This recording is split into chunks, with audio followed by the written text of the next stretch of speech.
Hello दोस्तों, राधे राधे। सरकारी अस्पताल की भर्ती आ चुकी है। हॉस्पिटल के अंदर नौकरी करने का शानदार मौका आप सभी के लिए आ चुका है। जी हाँ, आप सभी के लिए मल्टी स्टाफिंग स्टाफ यानी कि MTS की पदों पर वैकेंसी होने वाली है और इस भर्ती के अंदर कोई भी प्रकार की परीक्षा नहीं होने वाली है। बिल्कुल सीधी भर्ती आप सभी के लिए रहने वाली है और ऑल इंडिया लेवल की है जॉब है, आप सभी के लिए निकलकर सामने आ चुकी है। पूरे भारत से चाहे आप महिला हैं चाहे पुरुष हैं, दोनों ही आवेदन फॉर्म भर सकते हैं। जी हाँ, तो दोस्तों सरकारी अस्पताल की सीधी भर्ती प्रक्रिया आप सभी के लिए निकलकर आ गई है, जिसमें विभिन्न प्रकार के पदों पर आप सभी को नौकरियां देखने को मिल जाएंगी। अगर आपकी भी उम्र 18 वर्ष से 40 वर्ष के बीच की है और आप सरकारी नौकरी का इंतजार कर रहे हैं तो यह भर्ती आपके लिए बहुत ज़्यादा खास होने वाली है। आयु सीमा के अंदर इस भर्ती में आप सभी को छूट भी देखने को मिलेगी और साथ ही साथ आप सभी को हर महीने 17,524 का वेतन जो है मिलेगा, वह इस भर्ती प्रक्रिया के अंदर देखने को मिल जाएगा। शानदार भर्ती का ऑफिशियली जो नोटिफिकेशन है वो आप सभी के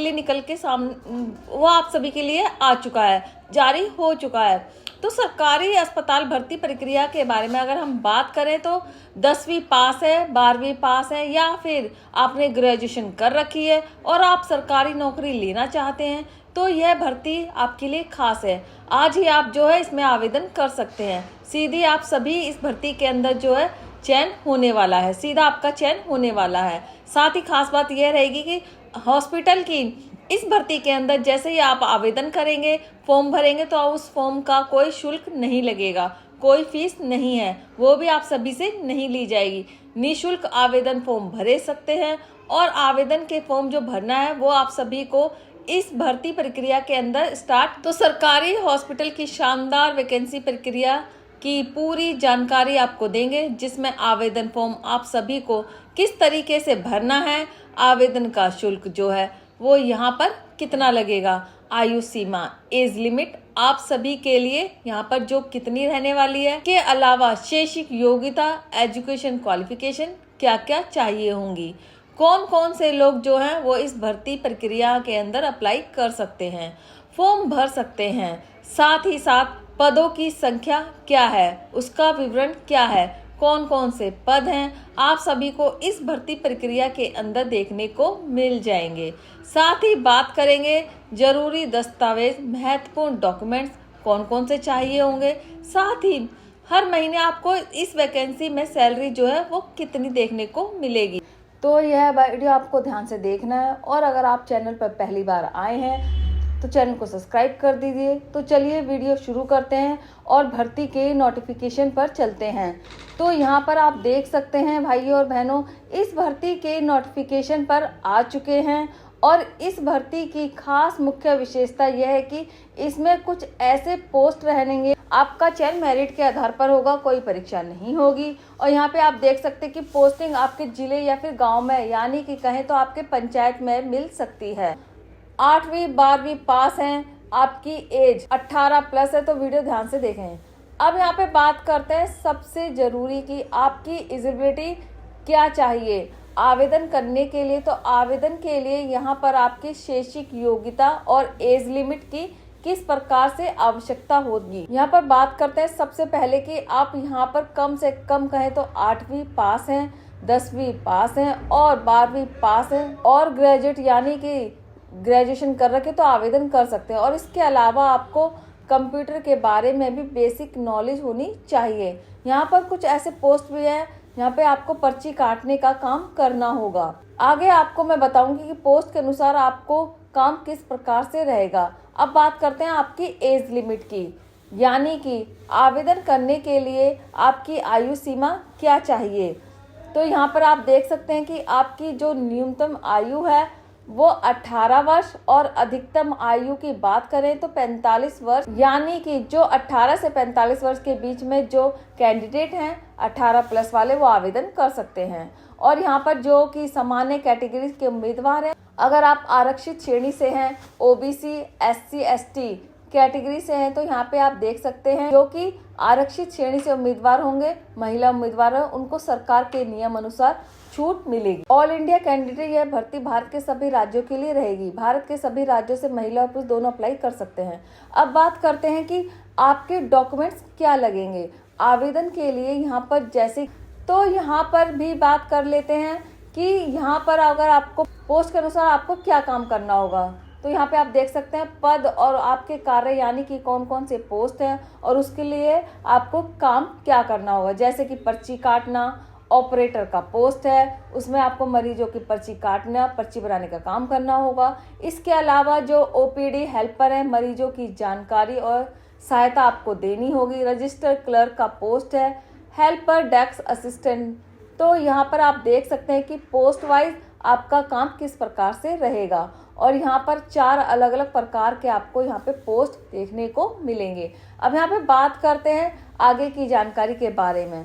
तो यहाँ पर आप देख सकते हैं सिलेक्शन प्रोसेस की प्रक्रिया भी आपको सरकारी अस्पताल में किस प्रकार से देखने को मिलेगी। सिलेक्शन प्रोसेस में आपको यह 2 मुख्य स्टेप देखने को मिलेंगे। शैक्षिक योग्यता के अंकों के आधार पर आपकी मेरिट लिस्ट बनेगी, जो आपकी 8वीं, 10वीं, 12वीं या फिर आप ग्रेजुएट पास हैं, जो आपके अंक होंगे।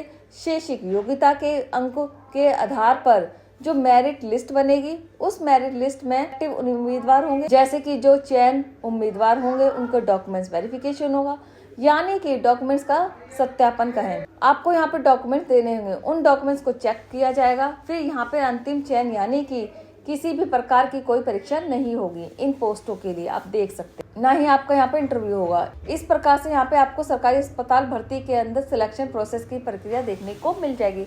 अब यहाँ बात करते हैं आवेदन करने के लिए डॉक्यूमेंट्स क्या क्या चाहिए होंगे। अगर आप ऑनलाइन फॉर्म भरना चाहते हैं तो आपको डॉक्यूमेंट्स की क्या आवश्यकता होगी, यानी कि सरकारी अस्पताल भर्ती का फॉर्म भरने के लिए तो सबसे पहले आपका आधार कार्ड होना चाहिए।